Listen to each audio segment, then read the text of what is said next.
Hey guys, how's it going? So we have some news regarding I guess more news regarding the Rogue Squadron movie from Patty Jenkins that was going to be released. We got a trailer for it a little bit ago, and it looked pretty cool. It looked like a Star Wars version of Top Gun. So now officially Disney has removed Star Wars spin-off Rogue Squadron from release calendar, sets dates for Snow White, Inside Out 2, and Lion King sequel. Disney has removed Rogue Squadron, the Star Wars film from director Patty Jenkins, from its release calendar. The move comes as little surprise since the tentpole, which was scheduled for December 22, 2023, was taken off the studio's production schedule in 2021. The announcement is more or less pro forma, as the window for Rogue Squadron to start filming in time to complete the movie by next December has very nearly closed. The next big screen story in the space opera saga, has already been delayed in November 2021, reportedly due to scheduling conflicts with Jenkins. As part of the scheduling change, Disney set release dates for several movies, including its Snow White remake. The studio also planted flags for Searchlight's Next Goal Wins, an inspirational sports comedy from Taika Waititi, Disney Animation's Wish, a movie that none of this is Star Wars.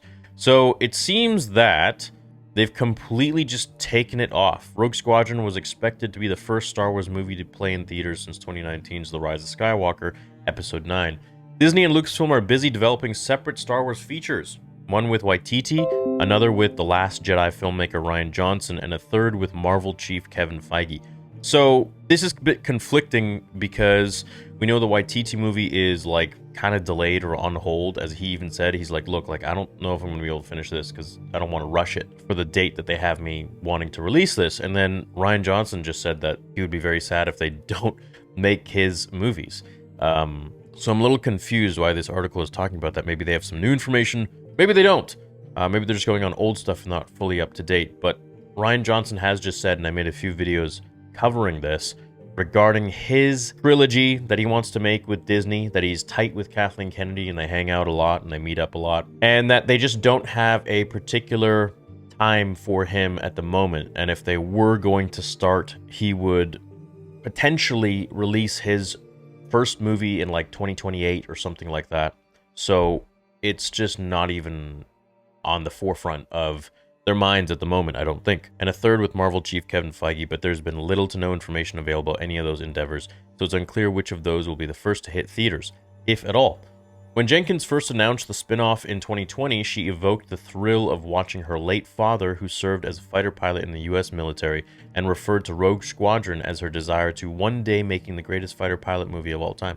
Dude, it would have been sick. Not only because is it basically a Top Gun Maverick style Star Wars movie, but also because she's so passionate about it and it means something to her because of her father. So it's this would have been a major win. I don't know why they scrapped it. At this point, bro, that's the thing with Disney. Once they bought Lucasfilm, it's just constant delay after delay after delay because they're so massive that they have so many projects and they just have to juggle everything around. And they're like, well, this won't fit here, that won't fit here, so we got to move this around. But when it was just George and Lucasfilm was an independent company that wasn't public, they would release stuff when they wanted to release stuff. And they would focus on one thing, and they would release that, and they would have their LucasArts games department focusing on something else, and their animated shows focusing on something else. It wasn't like this massive milking machine that would just make all these different products, as well as making all these other Disney products, and Marvel, and this and that. So it's I can see why they're constantly just coming into these timing conflicts where they have to delay things or move things to the back burner or completely cancel them. It makes sense, but at the same time, it's not giving the respect and love to Lucasfilm that has always been there when George owned it. It's just being pressed and milked, I think. So it's don't announce projects that you can't commit to. Now, that being said, they're focusing on things like Ahsoka and Acolyte and other shows, which of course are going to be, I think, hopefully bangers. They're going to be great. But at the same time, there were a lot of people that wanted to see this.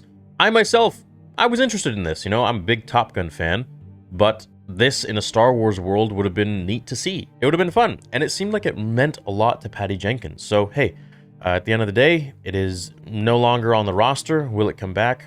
Potentially, possibly. Knowing Disney and their track record, probably not. So we'll see what happens. I hope I'm wrong. But that is today's update and report on the Rogue Squadron movie. Unfortunately, it's not anywhere to be seen. All right. Well, hope you guys have a great day. Thanks for watching today's vid, and I'll see you all in the next one. Vader Cinematic Episode 2 coming very, very soon. And Vader Episode 2 full movie announcement also coming very soon. So appreciate you guys. I'll catch you in the next video. Until then, remember, the Force will be with you always.